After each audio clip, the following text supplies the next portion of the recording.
again, thank you so much for joining us for this Let's Discuss A Course in Miracles by the Foundation for Inner Peace. We're holding these Let's Discuss online webinars as an expression of our vision of extending love through the teachings of A Course in Miracles more widely. Judy Skutch Whitson is presenting this webinar, and she is the founder and chairwoman of the Foundation for Inner Peace. She was serving on the faculty of New York University when she was introduced to Doctors Helen Schucman and William Thetford, co-scribes of A Course in Miracles. They entrusted her with its manuscript and the role of publishing the course. She has been a student of the course for over 45 years, or almost actually, as she told me just prior to this webinar. So we always start our webinar with a prayer in all of our meetings, actually. And this prayer is particularly appropriate for our topic today. So we invite you to join us and say it along together as we go through. I am here only to be truly helpful. I am here to represent Him who sent me. I do not have to worry about what to say or what to do, because He who sent me will direct me. I am content to be wherever He wishes, knowing He goes there with me. I will be healed as I let Him teach me to heal. Welcome everyone to my garden. It is in truth my garden, only it's a picture of it, but it's exactly how it looks today. And I always feel comfortable talking to you from here. It gives me nurture, it gives me peace, and that's the place where I sit and I meditate, and that's the way I really get calm enough to be able to talk to you today. First of all, we're in terrible times. We know it. And it's difficult to ignore the climate of these times when we're so absorbed in the threat of the coronavirus. Fear is all around us. I pray this discussion will be helpful in guiding us how to change our minds from fear to love.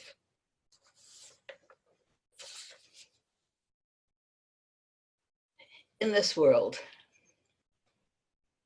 we're given helpers all around us. They can be in form or they can be perhaps in mind. And so we're going to talk today about the greatest helper of all, our inner teacher, our inner guide, the Holy Spirit, the voice for God.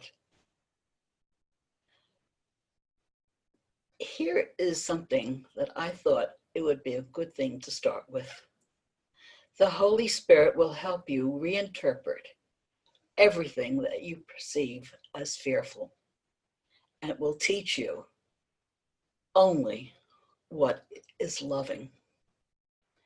In that sense, we can remember who we are.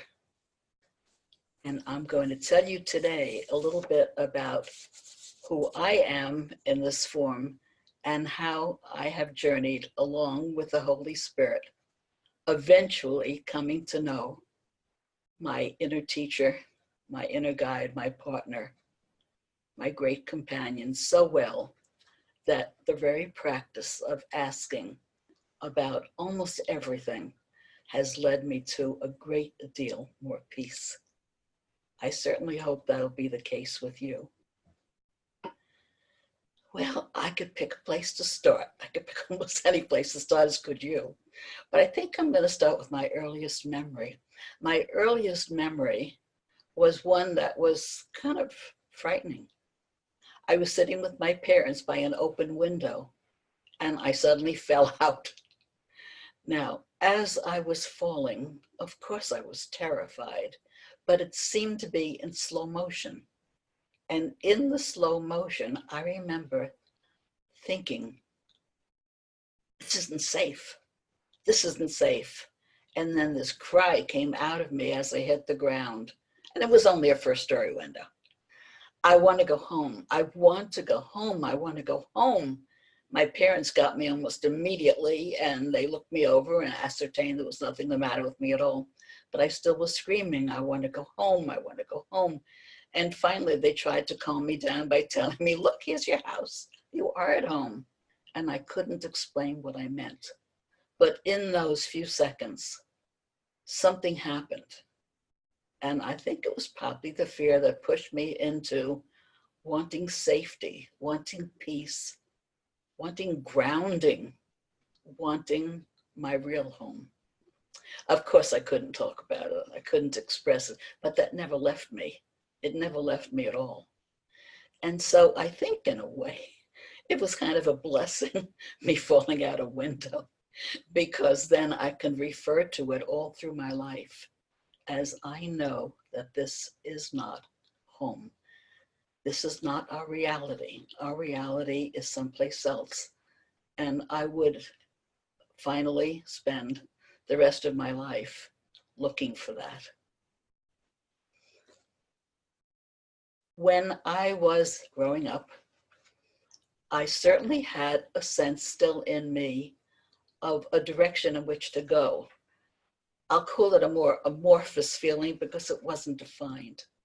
But the feeling was one of, part of me sort of knew that I should read this book, that I should pay attention to this study, that I should go to the synagogue with my father, who was, of course, Jewish, as was I, and as I am still, and that I should learn to pray, and I should learn about God. All of that felt very good, but it had nothing to do with my home.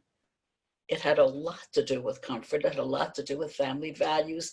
It had a lot to do with, morals, ethical sense. And it was very good for that. And I did indeed pursue my Hebrew studies, which were also biblical, for a long time, until I went to college, in fact.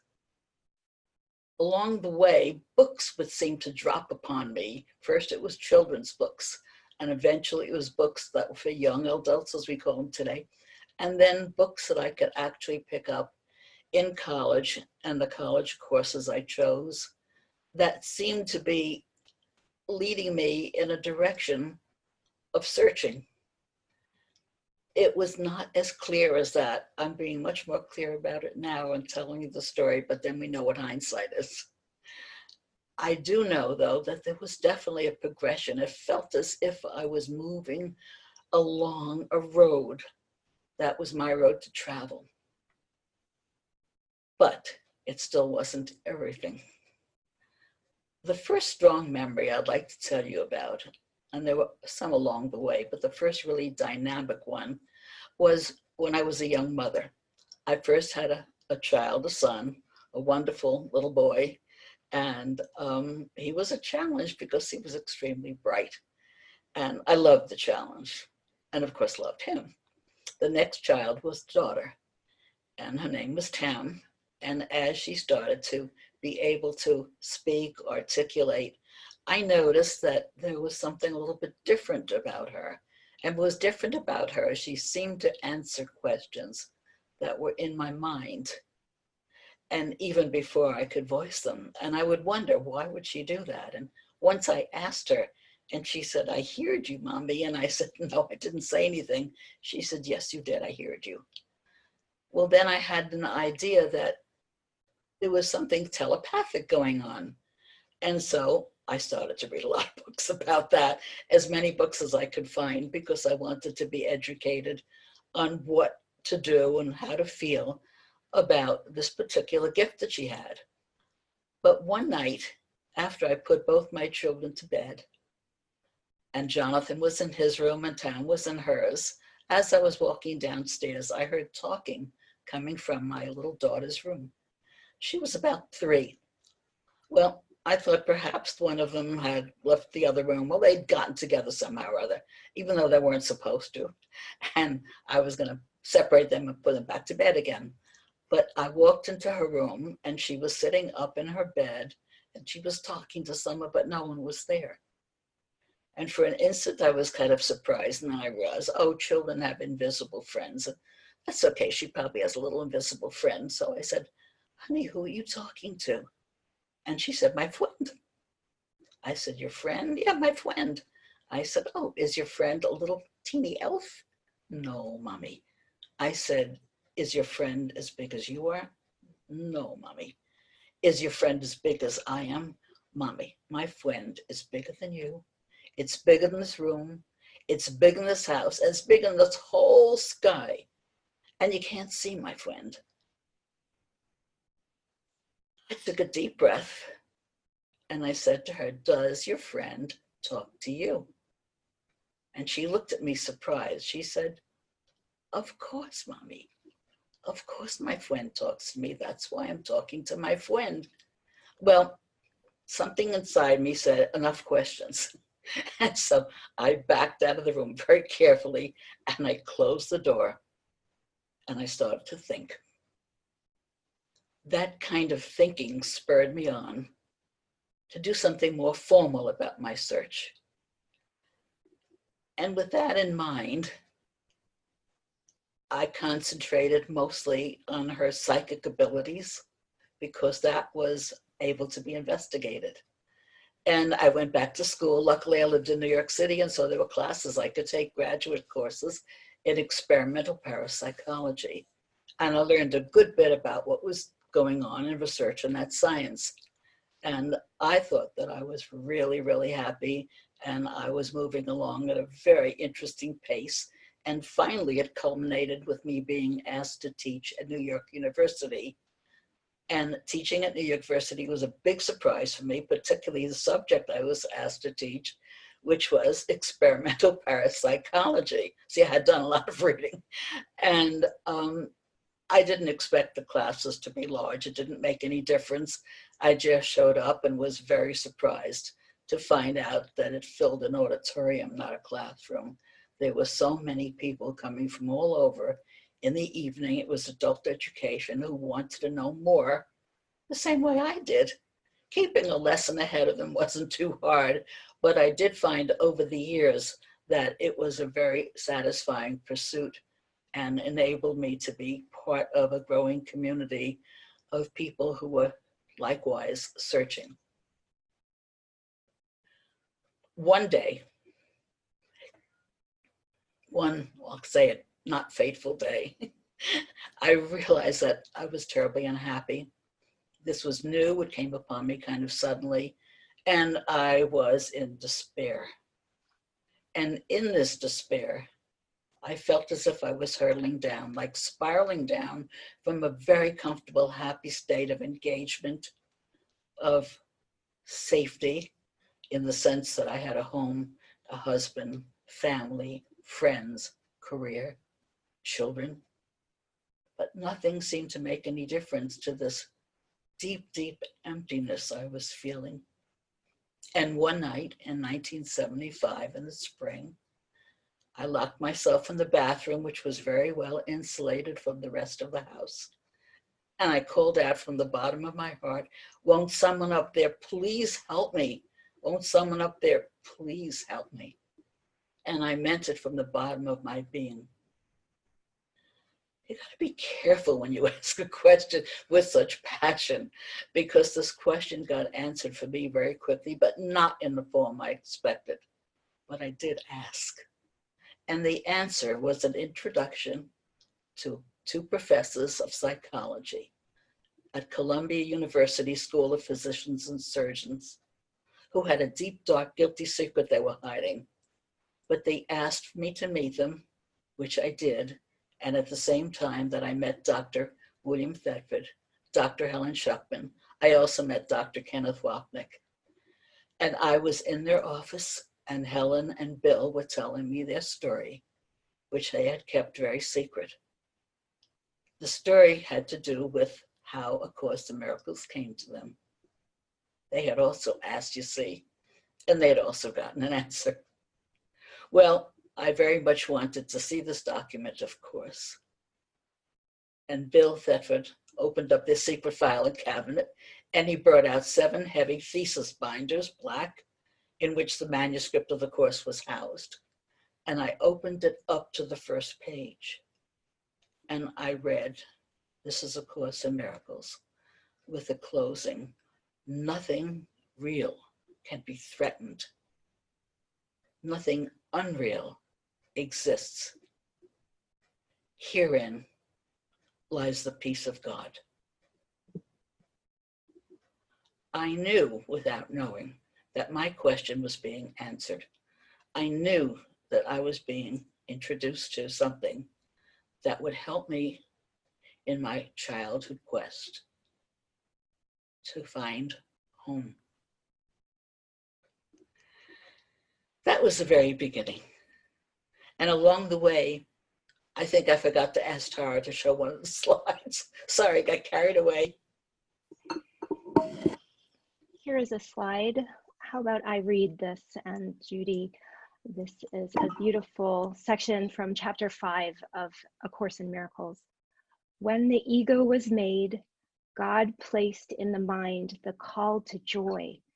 This call is so strong that the ego always dissolves at its sound.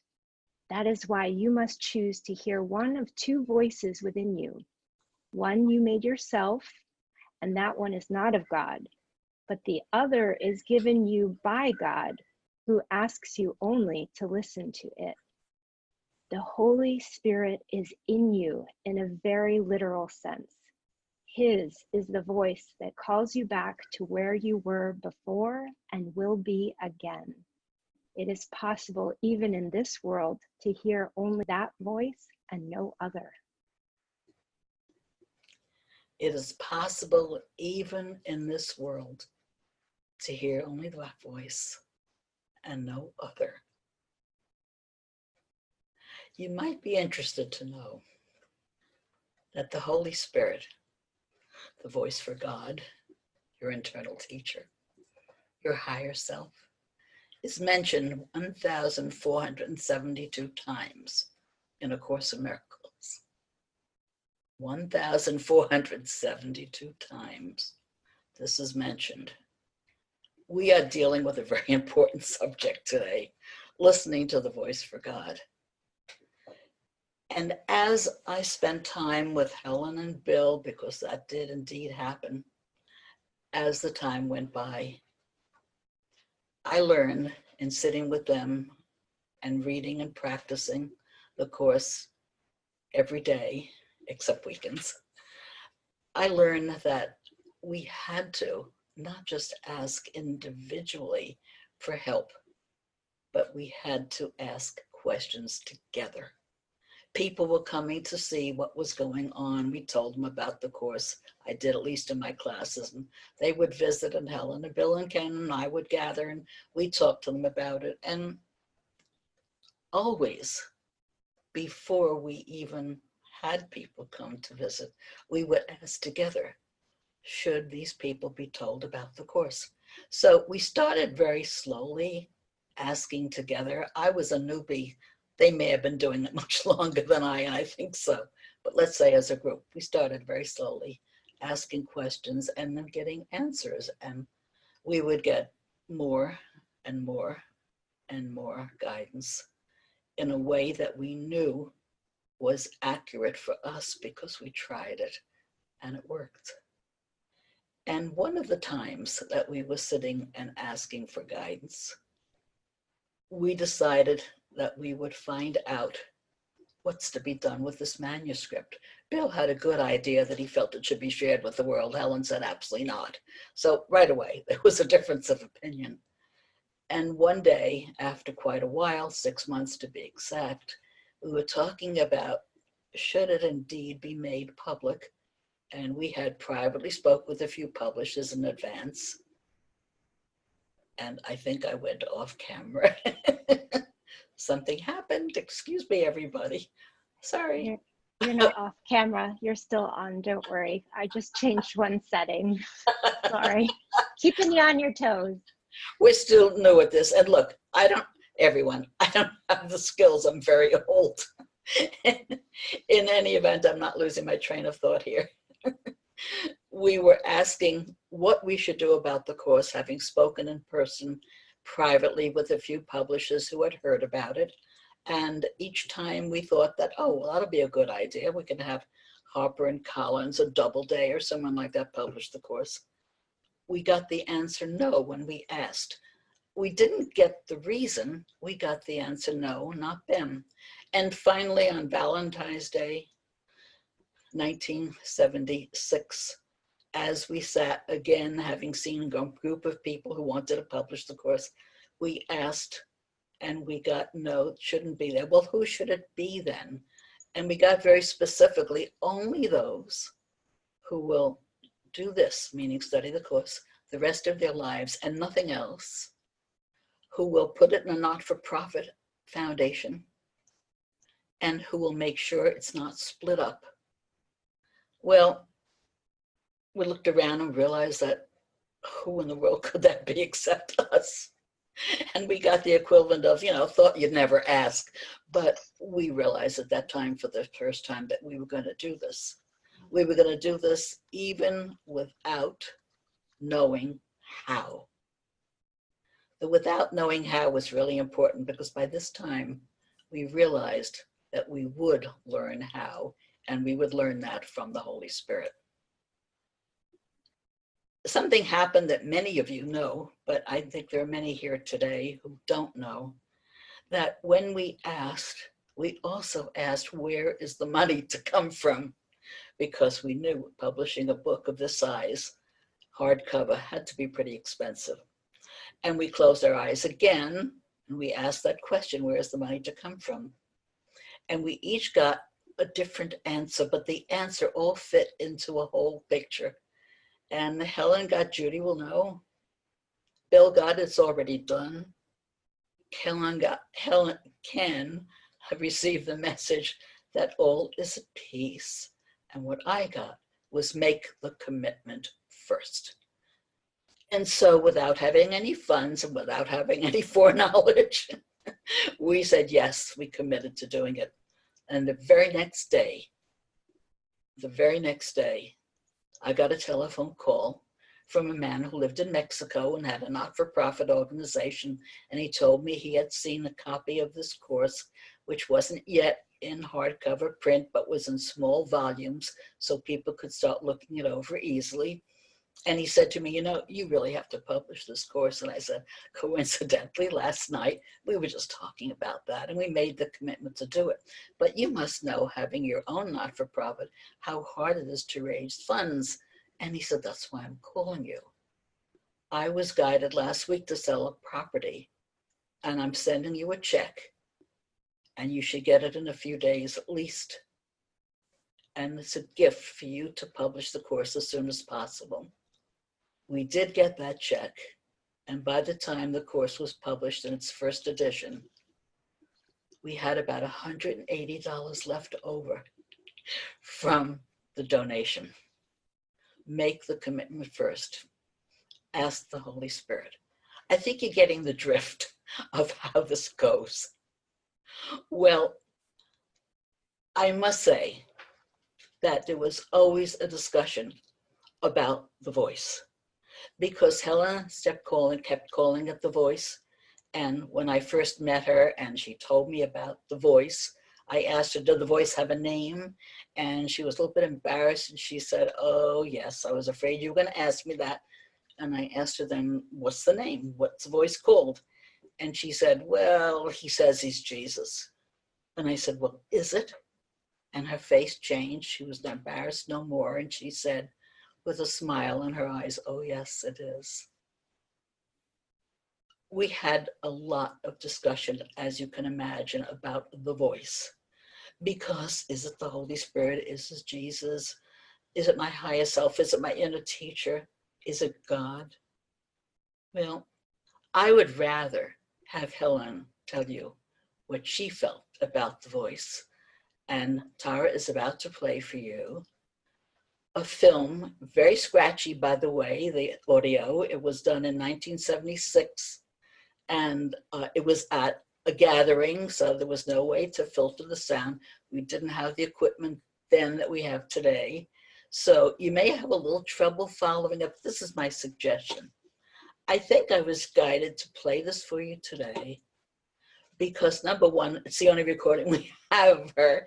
And number two, if you want to close your eyes and just listen, you might get the feeling of how she struggled with the voice herself. And you might get the feeling of beginning to know more about what the Holy Spirit is. So here we go.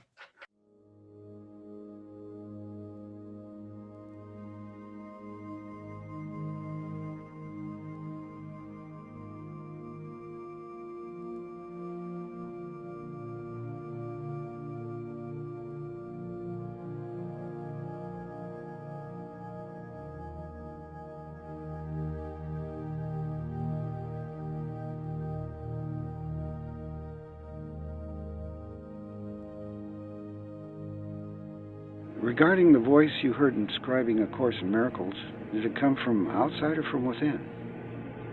There's nothing that I would call ordinary audition about this at all. It doesn't really... It's a curious thing, and it will be very difficult to explain. Somebody asked me, was it as though your hand was moving? No, I wrote perfectly voluntarily. In response to, I call it a voice, but a voice has sounds as though it had something to do with hearing. I didn't hear anything. I think it's a sort of hearing that you can't really describe.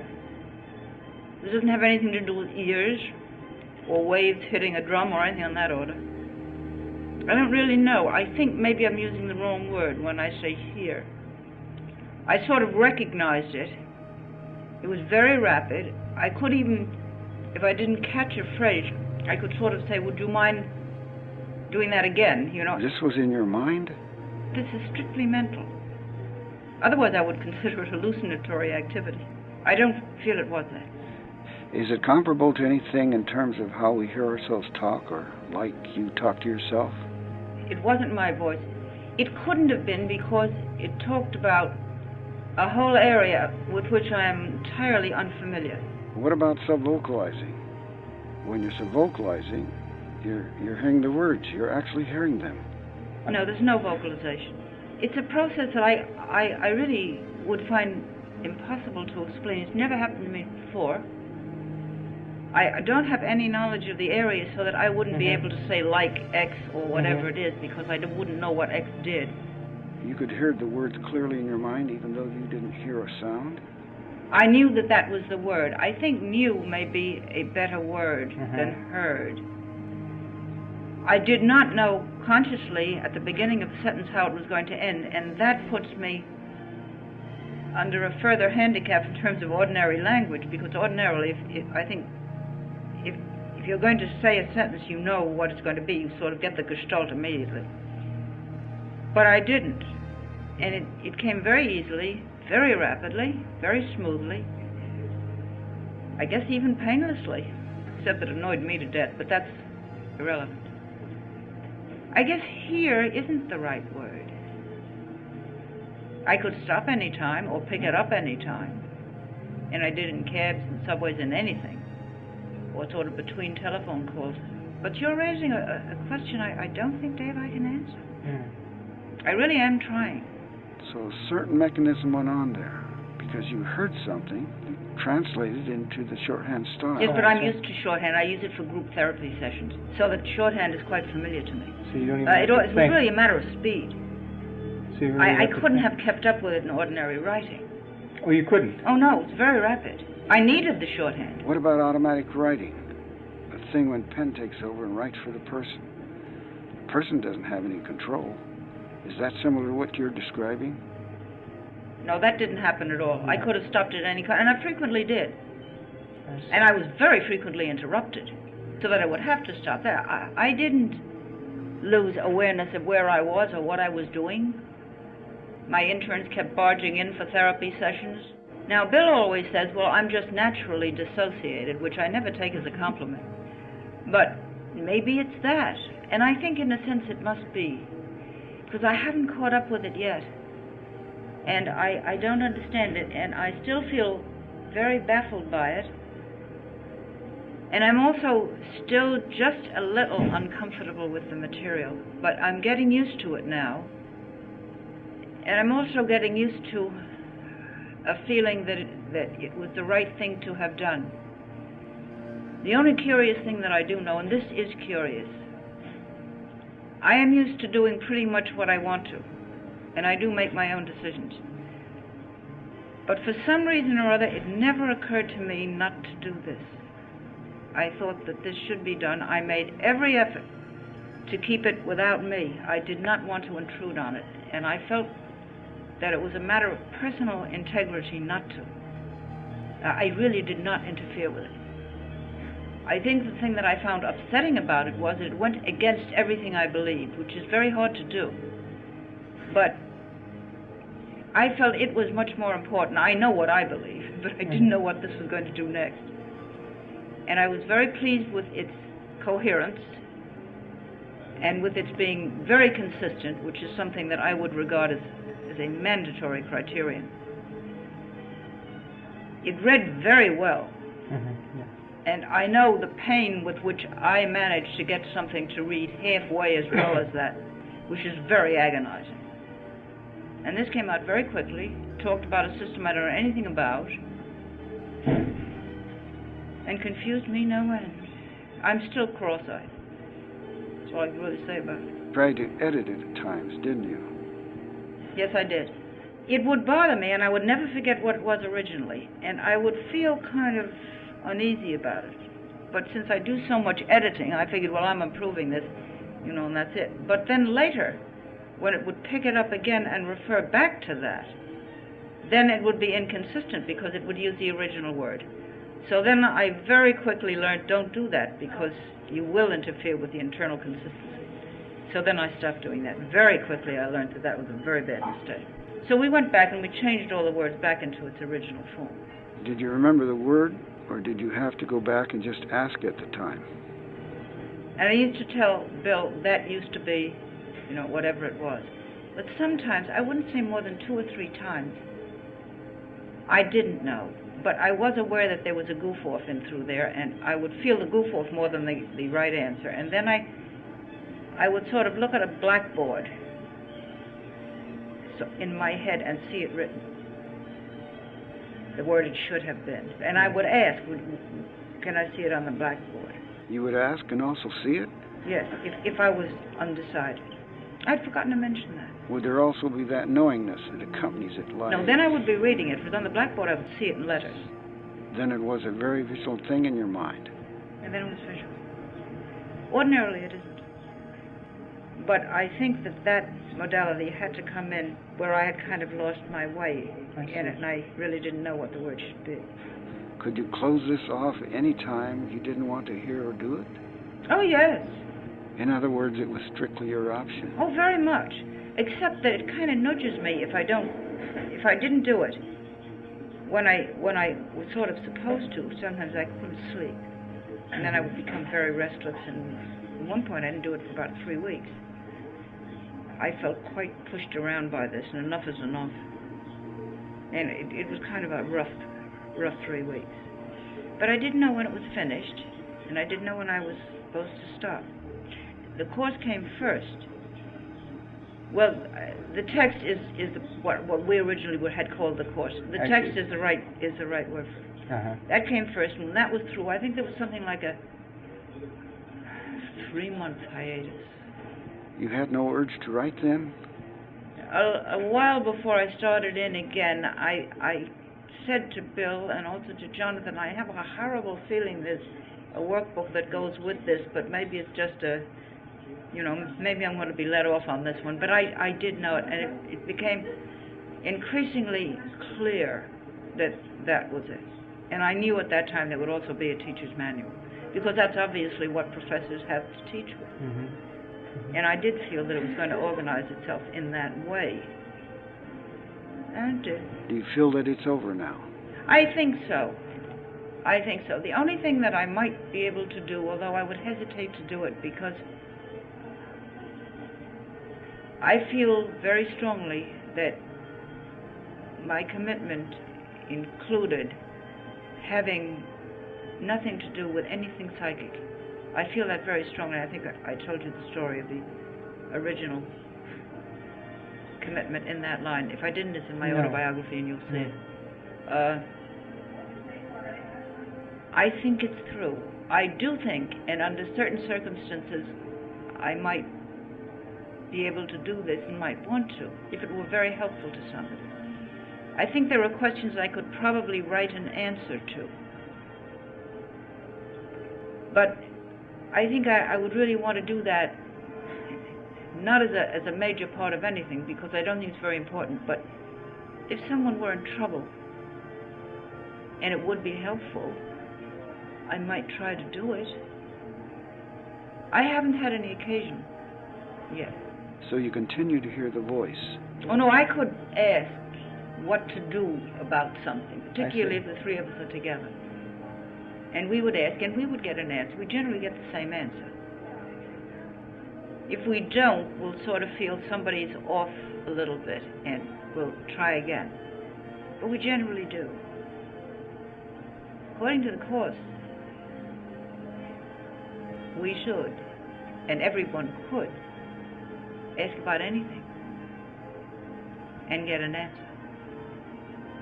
Sometimes it's very surprising to me, and one of the things that I think we mistakenly do is to figure, oh, well, this is unimportant, or this is, you know, this, or to cut out certain areas from the process of asking, which I'm sure is a mistake, because I don't think we should evaluate. I think you can ask anything. And I would doubt very much if anything is likely to happen to me that wouldn't happen to anybody else. If he wanted it to. I mean, or if he felt this was the way he wanted to go. I can't imagine that. In fact, I'm sure it isn't true. The Course is rather explicit on that. So you do hear now and then. I hear whenever I ask. In other words, at this point now, it's really a matter of asking. Well, now it's a little more a question of personal guidance as to what to do. We didn't know whether we were supposed to come here, for example, so we asked about that. And we all three thought we should come to California. This was not where we intended to go. And we did feel that Judy sort of came, you know, at a particular time. We felt very much that she was an integral part of this. But we asked for this because I've been very, very careful about this. I am a very careless person in some ways. I lose everything. But I never lost anything of this Course. People would stop me in the subway and say, "Miss, you forgot your something or other," and hand it back to me. Taxis would honk their horns, you know, and say, "You left something in the back seat." My secretary would say, "You sure this belongs in this case report? Doesn't sound right." And it was impossible to lose this Course, and I tried. But it sort of kind of followed me around in an odd kind of way. People would send it back to me, anything, you know, and I always got it back. And we never lost anything, which is incredible for me. You have to know me because I really do lose anything. We once went to a game thing, you know, where you had to guess from a one-sentence thing who it was. And somebody said, "My God, where is it?" And the whole faculty said, "Helen Schucman." They recognized it immediately. I'm better now. I think this has been a good experience. You're the absent-minded professor type? No more. Now I'm just absent-minded.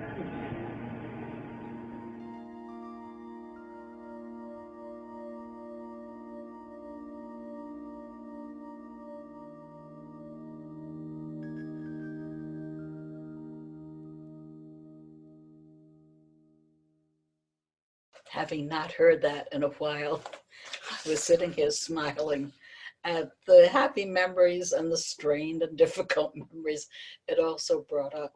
But I think that for me, it was important to share that with you now, because you can tell the hesitation and the puzzlement and the wonder that Helen experienced as for 7 years. She listened to an inner voice, as she described, not auditory, more like thought impression, she once told me. She listened to an inner voice give her the exact wording to take down that enables us to have this document printed into a form we can carry and study and gone in all different media, digital, etc.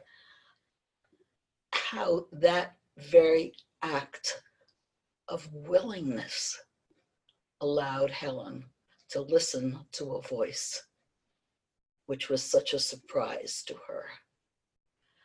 I think one of the most important rules for me is when I started the process of asking for inner guidance was the willingness.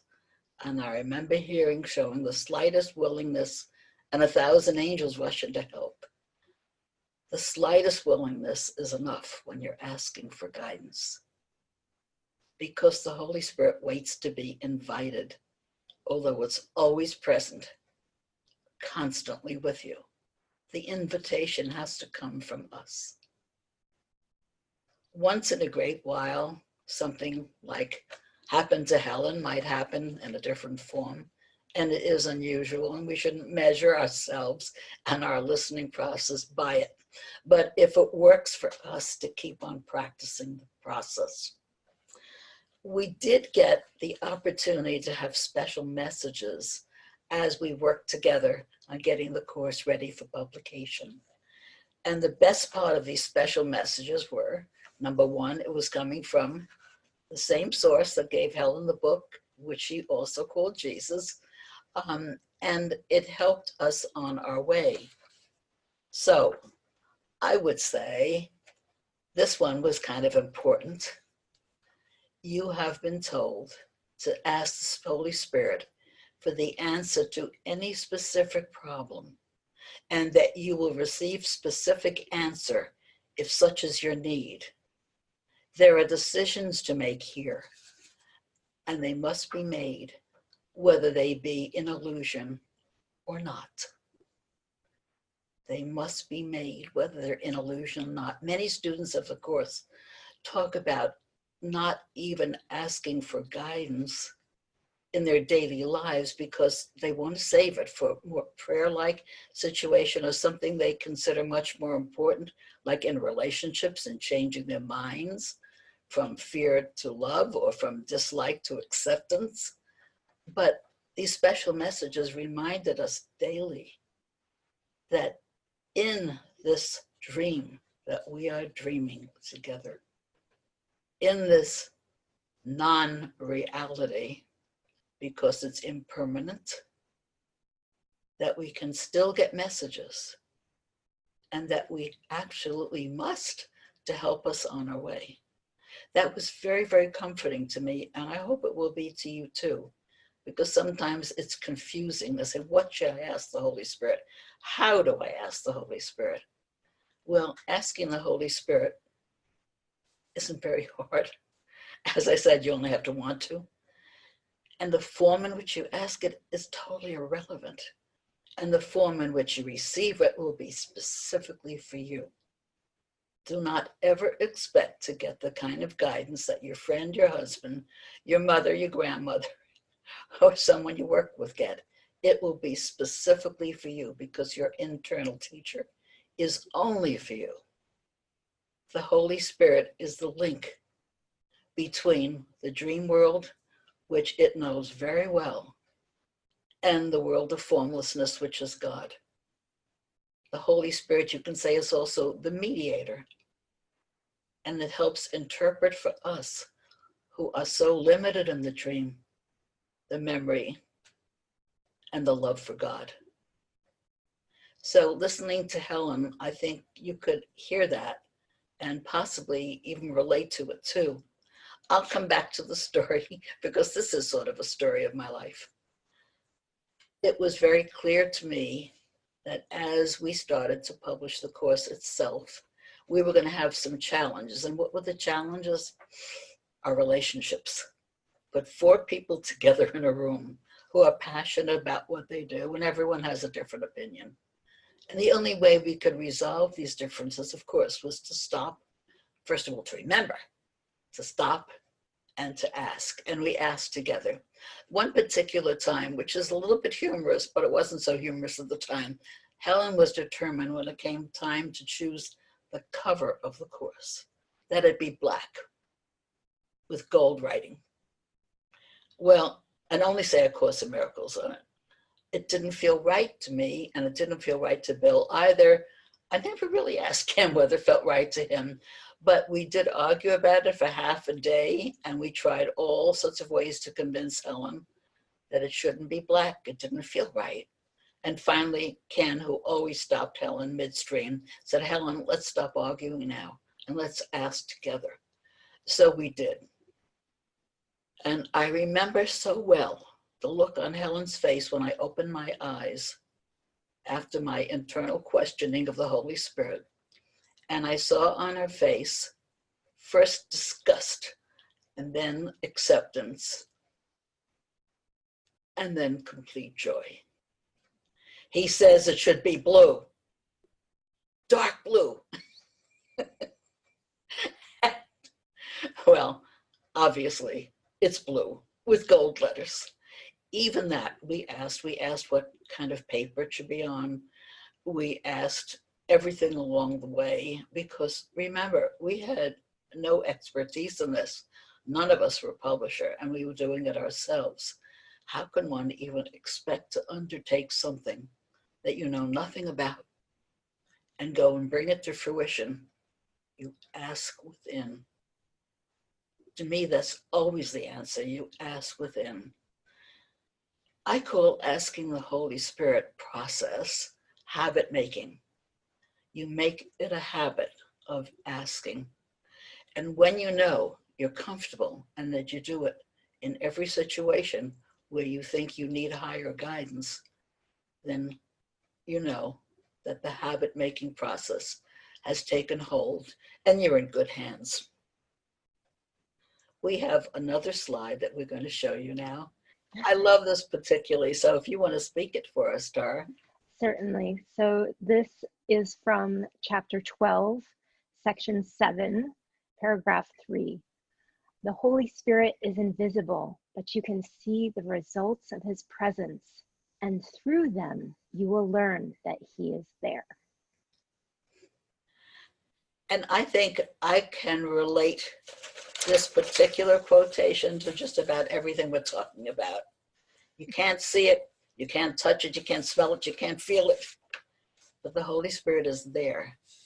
And when you ask for guidance, then the results are very visible. Be it what color book you should publish, or how do you handle a situation that's difficult in your life. My husband died about 2.5 years ago, but in essence, he's always with me. So I'd like to tell the story on him, and he's not here to stop me. When we first got together, my husband was a student of A Course in Miracles, and that's how we met. And we agreed that this would be our life practice and that we would bring all our problems to the Holy Spirit to solve. We didn't always remember, of course, but this one time that touched me so much because it was visible, it was made visible to me how it helped him. He came back one day from work, and at that time we were living in Washington, D.C., and Whit was the chairman of the division at the Library of Congress, which is a group of scholars, well-trained to answer questions that are necessary to be answered by both the Senate and the House. And this particular time, as Chief of Foreign Affairs and National Defense, he was asked a question that he gave to his staff to answer, and a particular senator received the answer and didn't like it. He didn't like it so much that he called Whit on the carpet and told everybody that he was going to talk to him about it because he was the boss and he should have made sure he got a better answer. So Whit was going in for probably quite a tongue lashing from the senator, and he was nervous. And he wasn't usually a nervous person, but I could see that day that he was disturbed about it. And so we did this for each other all the time. I said, before you go, let's sit down and ask the Holy Spirit together for you to find peace in this situation, which is exactly what we did. He came home later in the day and he was beaming. And this is the story he told me. He said he went into the senator's office and he was almost quaking because the senator's aide had said to Whit, "Oh boy, are you in for it?" And Whit got into the office and he was ready to apologize profusely before the senator said anything, when suddenly On the senator's desk, Whit noticed a fairly large picture and realized it was the senator and his family in China. And my husband was a China scholar and had spent many years there, also spoke Chinese fluently, and he was stunned. Oh, and so he remarked immediately about the picture. And the senator said, oh, do you know where that is? And then Whit replied, oh, yes, he'd been there. And the conversation was off for almost an hour about how wonderful their experiences were in China. And then just when Whit was ready to start getting to the point, the secretary came in and said, Senator, your next appointment is here. And the senator put out his hand and he said, this has been delightful. We're going to have to do this more often. How about lunch next week? And Whit said, but sir, I wanted to apologize to you. And the senator said, oh, nothing, think nothing of it, forget about it. But it seems like a very small thing, but we all have situations like that.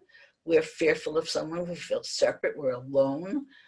We really do not know how to respond to a difficult situation, a difficult relationship. What should we do? You turn to the Holy Spirit and you say, please take this fear from me. I'm willing to let it go. Or please help me see this thing differently. Whatever you choose, whatever language you want, but the idea is that you're willing to let it go. Willing to let go how you are perceiving the situation and have the Holy Spirit show you love. In every situation that we ask for help, the answer is always love, but in all different forms. We'll always recognize it as love. Now, how do you recognize when the Holy Spirit is advising you or talking to you? How do you recognize? A lot of people ask that question. First of all, you're willing to ask, so you're inviting the Holy Spirit in, that you know. Second, something is said to you. You get an idea, thought transference. You come across a book. You turn on a TV show. A friend walks in the room. The answer comes through all different forms. Not one of them is the same as someone else's because it's interpreted differently, but it's yours. It's just for you. How do you know which voice it is? The ego, which screams separation, and it screams fear, because the Holy Spirit always speaks love. It always is all win. And very often it makes you smile. At least that's the way I test it out. But I think you could do the same thing. One of the things that I really thought I would share with you at this moment is something that happened to us along the way of being together in a group and pursuing the function that we were given with the Foundation for Inner Peace in the publishing of the course. Bill Thetford was a very mild-mannered man. Helen was very dynamic. Bill saw the world through joy. A lot of puns were his way of reacting to a conversation. He always saw the funny side. He wasn't necessarily very peaceful, but he did use humor a lot. And the humor very often would smooth over the bad places. One day in this particular situation, he wasn't feeling very humorous. A book had been published that he felt very critical of. He was not seeing it kindly, and he was feeling that his judgment was the correct judgment, that certain things probably shouldn't have been written. And I can say in transparency that he was feeling very angry at Ken Wapnick. Ken Wapnick was a dearly devoted, not only student of the course, but teacher of the course, and at this point was just starting to write books. And Bill took umbrance with one of the books that had come out. And he was actually convinced that he wanted to say something about it. And since he was non-confrontational, he needed friends to help him. And so a few of our friends got together and they decided to be Bill's support system so that Bill could directly confront his brother Ken. Well, Ken did not live in California at that time. Bill did, so Ken was coming west to see us all, and one of the things that Bill needed to tell him was that he disliked what he had published. And Bill came over to where I lived with my husband earlier than the meeting was called, and he was just pacing back and forth and revving up to be confrontational. And I found it pretty uncomfortable, so I did what Ken almost did all the time with us. I said, Bill, why don't you sit down next to me and hold my hand, and let's ask the Holy Spirit for guidance on this, because we're not feeling peace. And he said, okay. And he sat down, and two of us sat in quiet about 15 minutes until the doorbell rang. We got up, and in came Ken and the people who were going to be supporting Bill in this. And Bill got up, and he walked to Ken, and he said, welcome, Ken. I'm so glad to see you. It was over. There was no anger left in Bill. There was no judgment about the book. It wasn't important. He saw his brother, and he was glad. Now, I should add that the people who came to support him to be confrontational didn't know that we had sat 15 minutes in advance and asked for the Holy Spirit's guidance. So they were pretty concerned and were trying to rev Bill up again for him to say something. But he turned to them and he said, we are all perfection. And he meant it. Those are the miracles that we like to talk about when we talk about A Course in Miracles. The shift in perception from fear to love. A Course in Miracles is about relationships. This is exactly why it exists, for us to get over the constant judgment of each other and see each other through God's eyes, through God's vision, through the Holy Spirit's guidance. See each other as one in love. And in this particular situation, it really worked. There are many. And from my mind, I'm going to have to pick another one. She's somewhat the same, but it's our process. And that's really what I can attest to. At this particular time,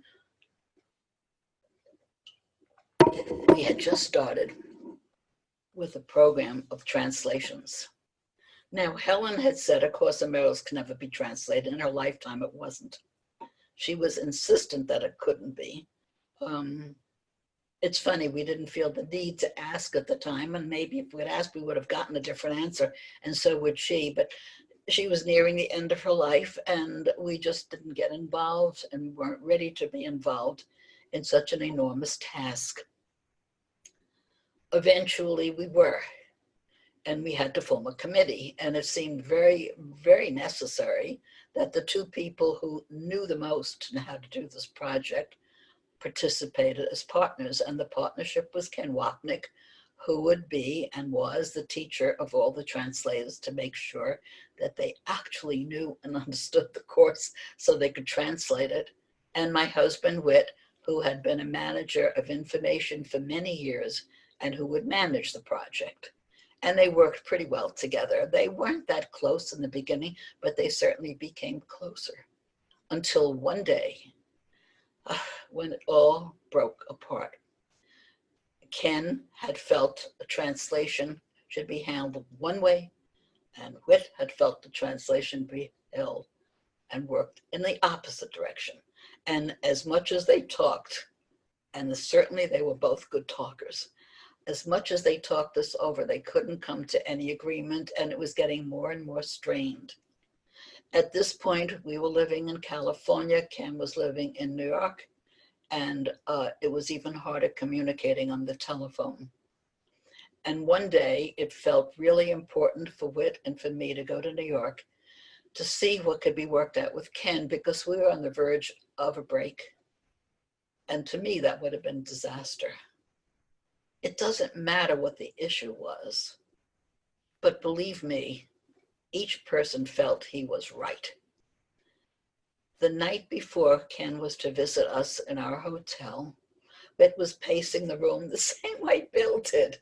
And he said that he didn't think that this was going to work out because he knew that Ken wasn't going to listen to him. And he gave me all the reasons why it wouldn't work.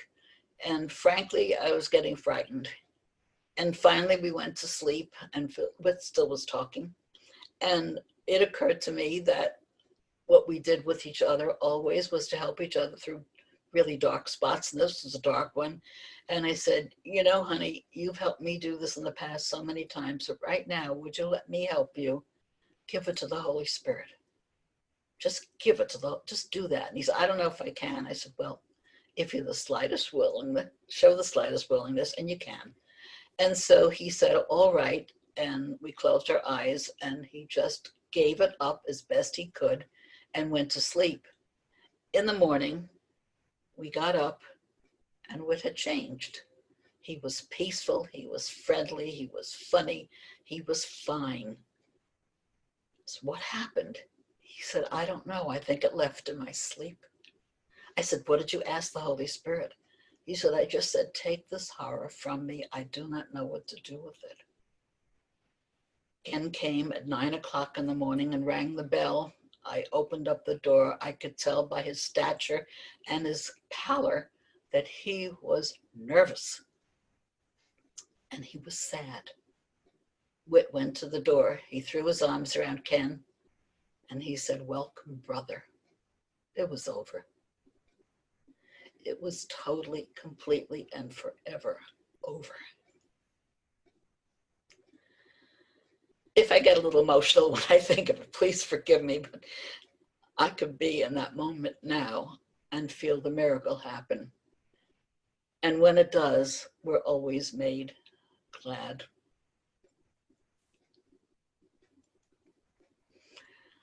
I think we have another slide I'd like to show you. Yes. So this is from chapter 11. If you ask, you will receive. The Holy Spirit will answer every specific problem as long as you believe that problems are specific. As long as you believe that problems are specific. And one could ask, well, now, what does that mean? We've already told that we can ask the Holy Spirit, and we can ask on anything, no matter how specific it is. As long as you believe, as long as we think we are in the dream and it is our reality, we will get answers. Of course, once we know we're not, we don't really need them anymore, do we? But that's a very, very important one for me to remember all the time, because I do get asked a lot, well, do you ask the Holy Spirit everything? Well, when I remember, sure. But of course, I'm not going to say, what dress should I put on today? That's not true. Sometimes I do.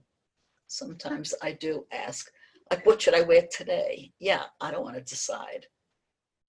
And it makes me feel better to know that I'm not in charge. And that's another thing about asking the Spirit for help. You know you're not in charge. There's a line in the Course I've always loved. I choose second place to gain the first. We gain the first place when we let God be in charge. We gain the first place when we let the Holy Spirit and the dream tell us what to do, because we give the problem up to that which knows. And when we give the problem up to that which knows, we can be sure that whatever the problem is, there will be resolution, and it will be the way it is best for us to have it resolved. Something funny happened to me a little while ago. I was wondering if I should even tell this one, but I think I can't help it. I'm not so young anymore, you noticed. And I needed to have some teeth extracted in the front, the bottom, exactly down here. And of course, I was going to be made a plate that didn't want to do any implant because of my age. And so I was going to have a plate made, and the doctor made something for me. And I got home and it hurt so much I couldn't wear it. Well, the very next day, I was receiving a wonderful treat. I was going to have a visit with someone I care for deeply and haven't seen in a long time. And he was bringing his wife for me to see. And I wanted everything to be perfect, but I couldn't wear those teeth. So how in the world am I going to see people I haven't seen in a long time looking like a toothless old hag? And it really, really bothered me. I couldn't seem to calm myself. The next day happened, and I tried to call them to tell them not to come, but luckily they had already left and didn't have a cell phone on in the car. So I was beside myself with this nonsensical problem. And when the doorbell rang and they were about to walk in, I went to the door, and just before I opened it, I said, "Holy Spirit, help." I really meant it. And I opened the door, and in walked my very, very tall friend. He's well over 6 feet, maybe 6'4" or 6'5", and he had to double over to kiss me hello, and I had my hand in front of my mouth to disguise my empty teeth. And his wife then came, and she put her arms around me, and she had her hand in front of her mouth. And I looked at her, and she looked at me, and I took my hand away and showed her my space, and she took her hand away and showed me she had more teeth pulled than I. And we started to laugh and couldn't stop, because she didn't want to come to see me any more than I wanted them to come see me without the teeth in. Now, this is one of the silliest things that I can tell you, but there was so much humor in it and so much love, and we couldn't get over the whole visit, how remarkable it was that we were able to be in a place of total and complete love, not only of each other, but acceptance of ourselves. In these very difficult times, we know something extraordinary is happening in the world of form. But what is happening in the world of spirit? What kind of help can we turn to? As we hear in the news, more and more people are made ill, and there are more and more deaths. As we're confined to our homes, as we're worried about our families, as the world of form has pressed into us so much that we look as if and seem as if we're in darkness. We do. How do we handle this? It's a big one, and we all know it's a big one. We, as students of A Course in Miracles, are so blessed to be able to have a map that can tell us how to handle this. I'm not saying that I think if I close my eyes in a moment and say, "Holy Spirit, make it go away," I'm going to open my eyes and the world is going to be healed. This is not what we're talking about. We're talking about going through the challenges in a different way. We're talking about asking for guidance in the moment. What do we do this moment to let go of the fear and to express love? Everything is either a call for love or an expression of it. This humongous world we've made, this dream that we've created, this is a call for love. How do we respond? Well, I was a little bit upset about it the other day too, of course, because I slip also. And I turned on the TV, which I don't do often because I'm really not anxious to hear the news. And there was the governor of the state of our state, California, not giving a speech, but speaking from his heart, telling us the wonderful news that he had turned to business and industry and individuals in our state and asked for help. And the gifts were pouring from all sections of the state to help in the emergency. Millions, but millions of masks were being supplied to hospitals. Everything that is needed, people are starting to get together to try to come up with. The call for love was answered with love. And then he went on to say that I'm in touch with all of the governors in the Western Division of the United States, and they're all telling me the same thing. These are the things we want to concentrate on. How awful the situation is. Yes, Holy Spirit, what do I do to help? How can I help? You may get such different answers, every single one of you that's participating today, and I am told that there are very many. That's because you're all staying home, right? Every single one of us can ask any moment or every moment, What can I do to be helpful? How can I change my mind from fear to love? Just imagine if tens of thousands, hundred thousands, millions of people were asking the same question. How can I see this differently? How can I change my mind from fear to love? It's only perception. And the Holy Spirit helps us see in a different way. And the Holy Spirit is the vehicle through which miracles happen. It's not up to judge what the miracle is, but it is up to us to ask. I hope that each and every one of you can find in your hearts to ask that question and to have in mind that you want to extend love to every being that you know and see, to every thought that you have. Make it extend love. If we want to save time as we know it, and as we're told in A Course in Miracles, if we want to save time, I cannot think of a more perfect opportunity in which to do it. We save time by having thoughts of love. For every thought of love, hundreds of thousands of years as we know time are saved. Therefore, we have our challenge and we have our answer. May peace be with you all as you ask for guidance to bring peace. And may peace surround the world in its most difficult time. Let us awaken to our reality in God. Thank you.